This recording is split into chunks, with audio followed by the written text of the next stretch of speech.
नमस्कार. मी अक्षदा राणे. दुर्गा भागवत यांची लग्न घरात चिंगी ही कथा मी आज तुमच्या समोर सादर करत आहे. ऐकूया लग्न घरात चिंगी. चिंगीच्या चुलत बहिणीचे लग्न ठरले.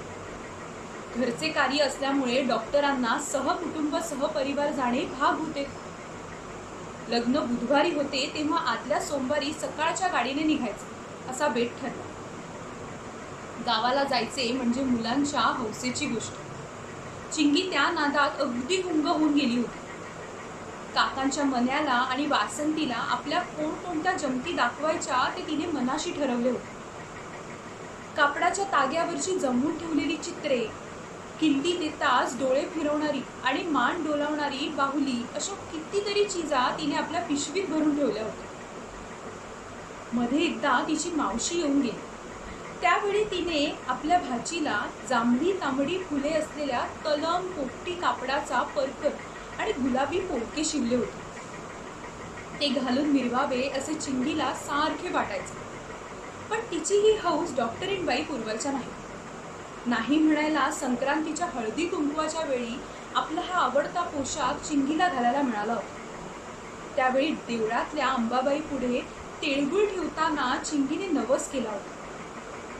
आई अंबाबाई, आजच्यासारखी संक्रांत रोज रोज येऊ दे, म्हणजे मला नवीन परकर पोलक घालायला मिळेल की मग मी तुला रोज रोज तिळगुळ दे. पण चिंगीच्या या नवसाला अंबाबाई काही पावली नाही आणि संक्रांतीच्या सणापासून तिचे परकर पोलके आईच्या बासनातच लपून बसले. आता लग्नाला गेल्यावर तरी आई ते घालायला देईल अशी शंका तिच्या मनात डोकवायला लागली.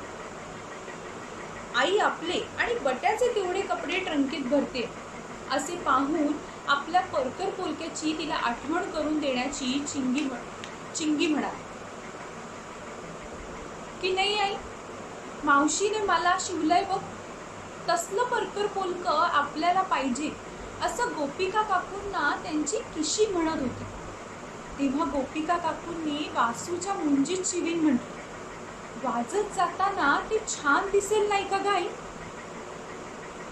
चिंगीचा उद्देश डॉक्टरीणबाईंच्या लक्षात आल्याशिवाय का राहील?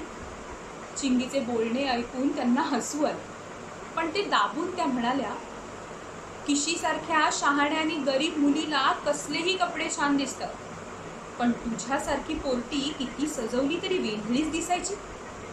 चांगल्या जिन्साची विल्हेवाट लावायची तुझी खोड काय मला ठाऊक नाही? दसऱ्याला दोरव्याचा झगा शिवला तर दिवाळीच्या आत पोतेर करून टाकलंस त्याचं, म्हणून तुला काही करायचं नाही आणि कुठं न्यायचं नाही असं ठरवलंय मी. आता सुमनच्या लग्नाला देखील नेणार नाहीये मी तुला. करायचंय काय असलं ध्यान देऊन तिकडे. कुठे कशी कडमडशील आणि केव्हा कुणाच्या जीवाला घोर लावशील याचा नेम नाही, म्हणून मी नाही नेत तू. आम्ही बाकीची मंडळी जातो, तू राहा इथेच वहिनींजवळ. आईचं हे बोलणं ऐकून चिंगीला रडू आलं. ती मुसमुसत आणि झग्याला नाक डोळे टिपीत सोफ्यावर जाऊन बसली. आपल्या कवितेत आई मायाळू असते. मुलांच्या मनाप्रमाणे वागण्यातच तिला सुख वाटतं असं किती आहे. पण आपली आई कुठं आहे तशी? आपल्याला हवं ते नेमकं ती करीत नाही. सुमनताईच्या लग्नाला ती मला नेत नाही, तर तिने एकटीने तरी का म्हणून जावं?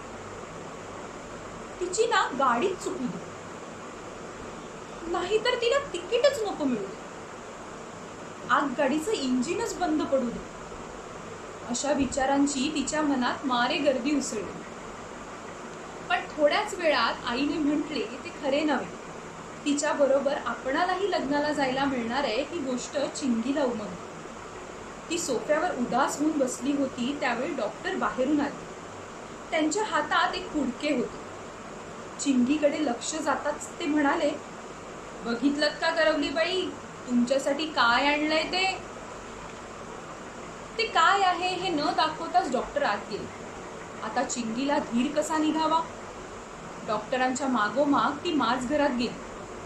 कुडके उघडून दाखवीत ते डॉक्टरीणबाईंना सांगत होते, माणिक मिल्समध्ये जाऊन घेऊन आलो ही 5 वारी साडी. रंग पोत आहे ना सारं मनासारखं? मुलांपेक्षा तुम्हा आयांनाच त्यांच्या कपड्यांचा सोस. चिंगी झगा परकरावर खुश आहे, पण तुम्हाला साडी नेसवून मुलीला मिरवायची हौस. या तुमच्या हौसेसाठी 15 रुपयांचा भुर्दंड भरावा लागलाय मला. मी माझ्यासाठीच थोडंच हे करते. लगीन घरात 10 घरची 10 मुलं जमायची. ती नटून सजून फिरणार. त्यांच्या परीस चिंगी ही दिसली तर इकडचाच कमीपणा दिसेल. ह्यासाठी माझी ही धडपड हो. हौस पुरवून घेऊन दुसऱ्यावर उपकार केल्याचे श्रेय सर्वच बायका मिळवतात. तसे डॉक्टरीन बाईंनीही मिळवले. पण तसे का असेना, चिंगीला नवी साडी मिळाली व आईबरोबर आपणही लग्नाला जाणार ही तिची खात्री झाली. साडीच्या घडीला कुरवाळत चिंगी म्हणाली, आई, आणलेल्या दिवशीच नव्या साडीची घडी मोडली म्हणजे मुहूर्त बघावा लागत नाही असं त्या दिवशी मावशी म्हणाली. मग तुझ्या साडीची घडी तू आजच मोडून टाक चिंगे. वडिलांचे हे शब्द चिंगीला किती पण गोड वाटले. तिने मोठ्या हौसेने घडी हातात घेतली, पण तिच्या हातून ती हिसकावून घेत डॉक्टरीन बाई म्हणाल्या, आत्ता नाही मोडायची ही घडी. लग्नाच्या दिवशी खासा मुहूर्त असतो, त्या दिवशी एकदा देईन नेसायला. 4 दिवस तरी राहू दे ते झुळझुळीत. एकसारखं साडी साडी केलंस तिथे तर बघ, आधीच इथे बजावून ठेवते. डॉक्टरीन बाईंनी घडी ट्रंकेत आणि तीही अगदी तळात आपल्या लुगड्या पातळ्यांबरोबर बसवून ट्रंकेला कुलूप लावले. निघायच्या वेळी डॉक्टरीन बाईंनी चिंगीला बजावले, मी तुला नेते, पण लक्षात ठेव, मला हे हवं आणि मला ते द्या असं मागायचं नाही. कुठल्या जिन्साला विचारल्याशिवाय हात लावायचा नाही. मी उगीचच्या उगीच कुठे कडमडायचं नाही. सांगीन ते मुक्काट्याने ऐकायचं. मी दुसऱ्या मोठ्या माणसांनाही काही करायला सांगितलं तर नाही म्हणायचं नाही. ग्राह्यपणा केलास तर बघ तुझं कसं करेन ते. चिंगीने सगळ्या ताकदी मुक्काट्याने मान्य केली. आयत्या वेळी एका रोग्याची प्रकृती चिंताजनक झाली व त्याला सोडून बाहेरगावी जाणे डॉक्टरांना अशक्य झाले. म्हणून डॉक्टरीन बाई एकट्याच चिंगीला आणि बट्याला घेऊन भाऊजींच्या घरी दाखल झाली. बोलून चालून लग्न झालं. निरनिराळ्या ठिकाणाहून निरनिराळ्या नात्यागोत्यांची मंडळी जमली होती. मोठी माणसे होती तशी लहान मुलेही होती. मोठी मंडळी कामात गुंतलेली. मुलांना खाण्या खेळण्या वाचून आणि भांडण्या रडण्या वाचून उद्योग नव्हते. तान्ही लेकरे आपल्या वडील भावंडांच्या गळ्यात अडकली होती आणि वडील भावंडांना त्या लोढण्याचा त्रास होत होता. बट्या आता 2-2.5 वर्षांचा झाला असल्याने चिंगीचे अंग सोडून खेळत होता. काकूंच्या वहिनींच्या लिलीशी चिंगीची चांगलीच गट्टी जमली होती. तिच्याशी खूप खूप खेळून घ्यावे असे चिंगीला वाटत होते. पण लिलीच्या कडेवर मध्याचा लादा खाली ठेवण्याची सोय नव्हती. खाली ठेवला रे ठेवला की मधोबा किंचाळायला लागत आणि त्याची किंकाळी ऐकू गेली की काकूंच्या वहिनी येऊन लिलीवरच कडाड. कार्टे, नुसतं बाळाला सांभाळणं होत नाही होय ग तुला. घेतलंस त्याला घटकाभर कडेवर तर जितशील की काय. आता येऊ दे त्याचा सूर ऐकायला, म्हणजे बघ तुझं काय होईल ते. आमच्या आईचं सदान कदा असंच, आमच्यावर तावायचं जेव्हा तेव्हा. लिली अगदी रडकुंडीला येऊन म्हणायची आणि चिंगी तिचे सांत्वन करायची. सगळ्यांच्याच आयांचं असंच असतं. आमचा बटा एवढासा असता तर मला देखील आमची आई असंच म्हणाली असती. मी त्याला का रडवलंस म्हणून धपाटा घातला असता.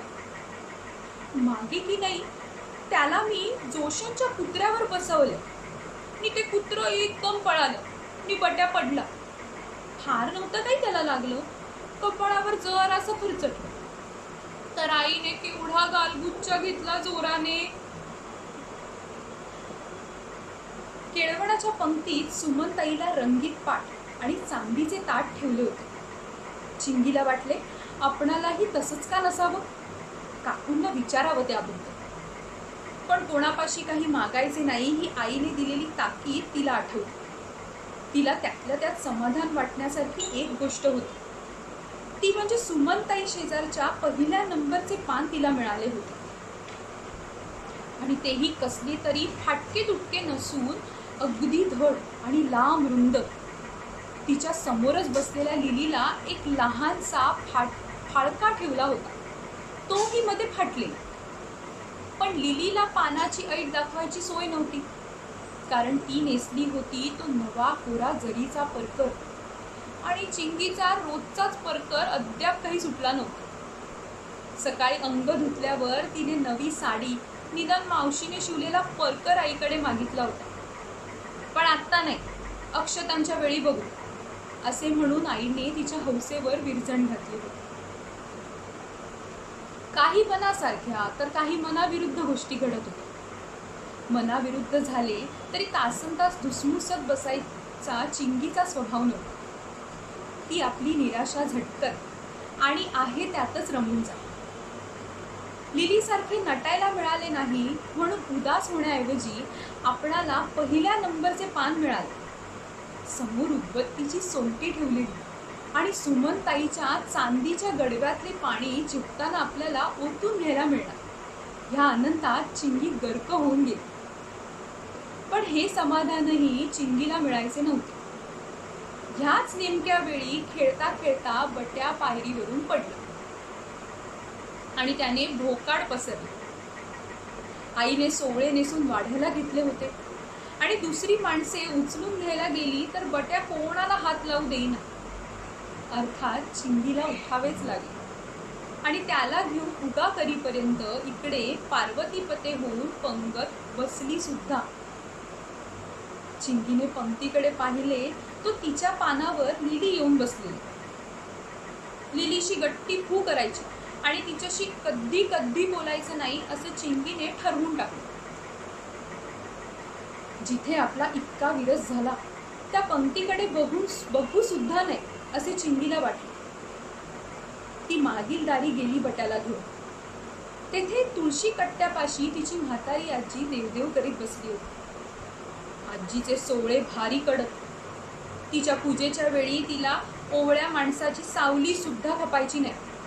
आणि आजीचा दुसरा नियम म्हणजे पूजेच्या वेळी ती बोलायची नाही. चिंगी आणि बट्या जवळ येताना पाहून जवळ येऊ नका अशी तिने खूण केली. पण बोटांनी तोंडात घास घालण्याचा आविर्भाव करीत बाहेरच्या मांडपाकडे तिने बोट दाखवले. तिकडे पंगत बसली आहे, तुम्हीही जेवायला जा असे दर्शवण्याचा आजीचा हेतू होता. पण चिंगीला वाटले आजीला फार भूक लागली असून ती काहीतरी खायला आणायला सांगते. चिंगी पंक्तीत गेली आणि गोपू काका लाडू वाढीत होते. त्यांना हलकेच म्हणाले, आजीने लाडू मागितले देता. गोपू काकांनी दिलेले 2 लाडू घेऊन चिंगी परत आली. ती आजीला जाऊन थेट भिडली. तिच्या सोहळ्याची तिला काय कल्पना. आजीच्या पूजा पात्रात लाडू ठेवून चिंगी म्हणाली, हे खा, तवर प्यायला पाणी घेऊन येते. विटाळ झाल्याबद्दल आजीचा अगदी कडकडाट सुरू झाला. तो ऐकताच वाढप जेथल्या तेथे ठेवून चिंगीच्या काकू व आई धावून आले. सासूबाईंच्या रागाचा भारी धाक वाटे त्या सुनांना. त्यांना पाहताच म्हातारीचा हल्ला त्यांच्यावर सुरू झाला. तुम्हीच सोळं ओवळं गुंडाळून ठेवायला लागलात तर पोरांना कसं लागणार वळण. करायचीच ती भ्रष्टाचार. आता पुन्हा अंग धुवायचं आणि ओलेल्याने पूजानी जप करायचा. जीव नकोसा होऊन जातो या कर्मकटकटीत. चिंगीच्या उपद्व्यापापायी आपल्याला बोलून घ्यावे लागले ह्यावर डॉक्टरीणबाई संतापल्याशिवाय कशा राहतील. त्यांनी दंडाला धरून लेकीला गदा गदा हलवली आणि तिच्या पाठीत धपकन धपाटा घालून म्हटले, हे कशाला कोसळलीस कार्टे. चिंगी अगदी कळवळली. म्हातारी आजी चिंगीच्या सुटकेला धावली आणि तिला आपल्या हाती घेऊन सुनेला म्हणाली, आई आहेस की कोण आहेस तू. तुम्हा हल्लीच्या बायकांची ममता कुठे मुलखावर गेली म्हणते मी.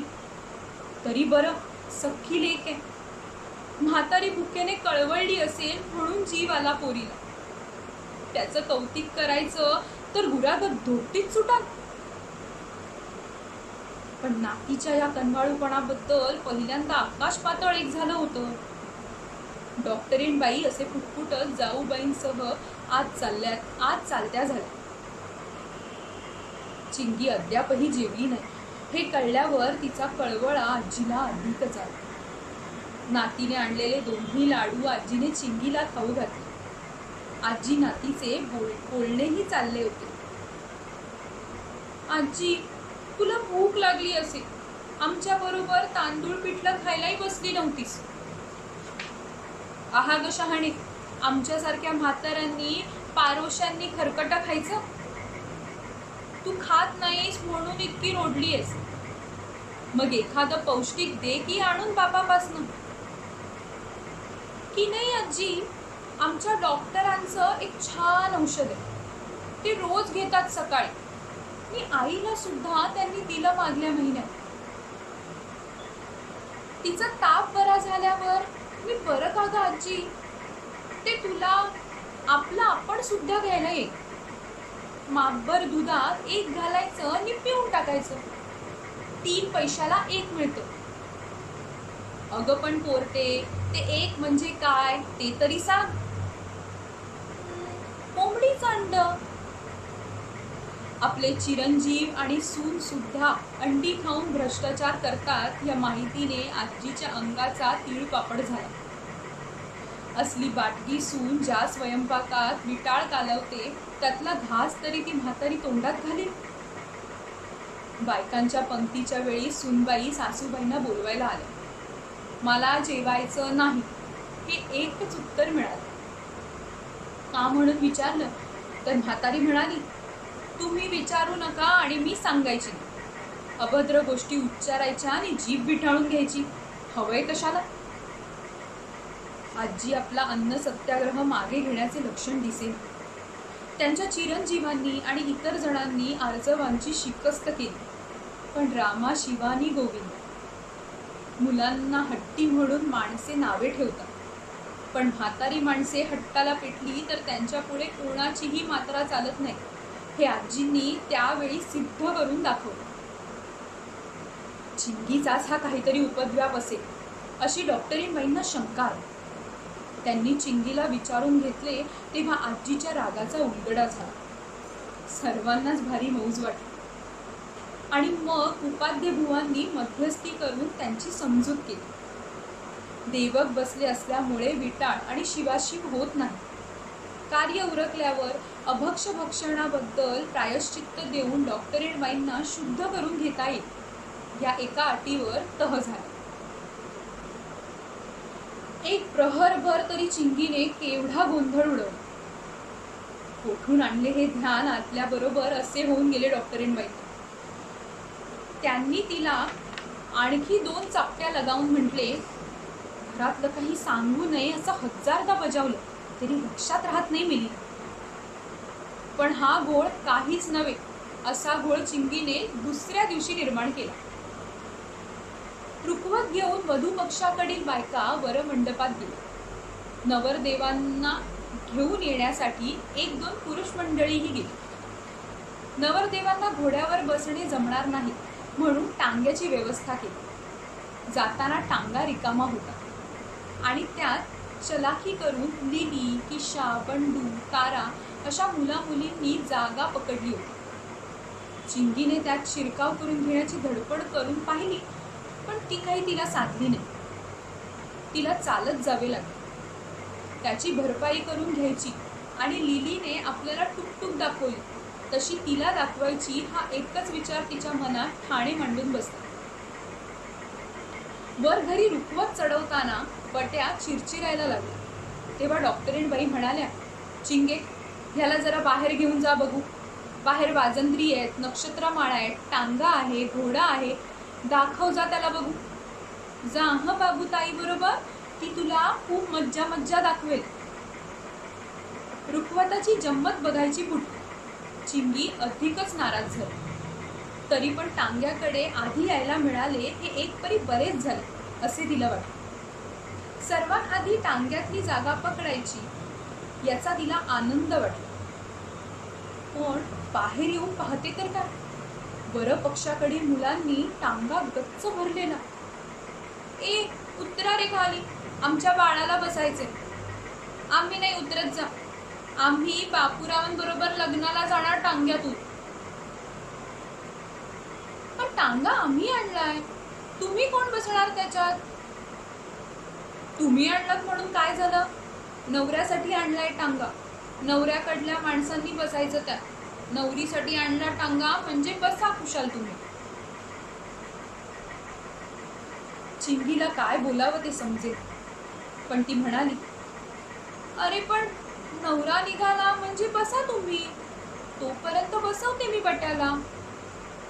तिचे हे म्हणणे मुलांनी मान्य केले. बट्याला त्यांनी आपल्यात बसवून घ्यायचे कबूल केले.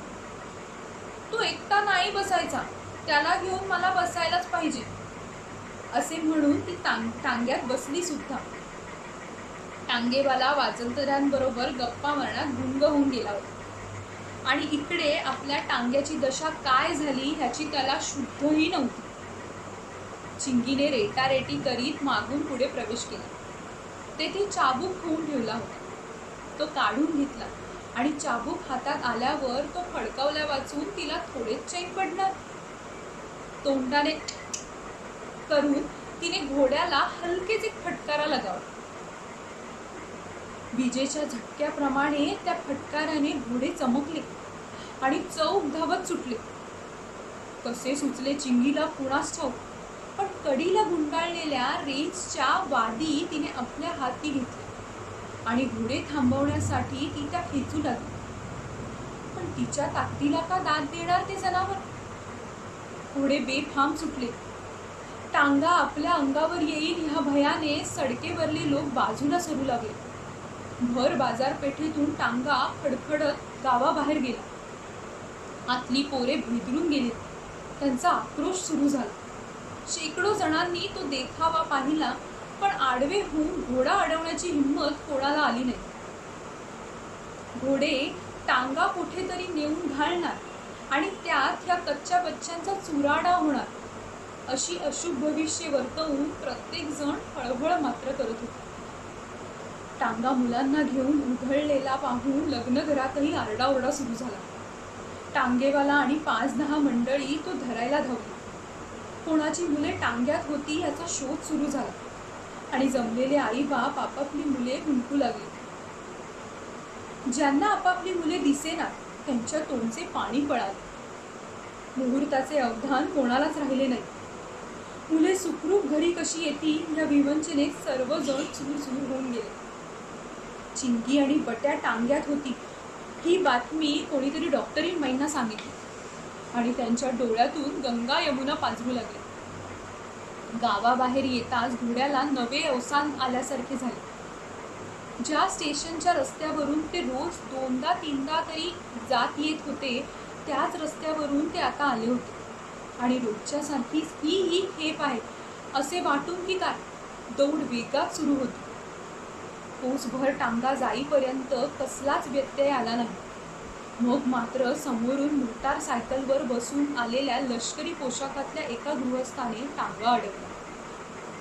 टांग्यात नुसती मुले असून त्यांचा आक्रोश सुरू आहे हे पाहून ह्यात काहीतरी घोटाळा आहे हे त्यांनी ताडले आणि त्यांनी आपली गाडी आडवी घातली.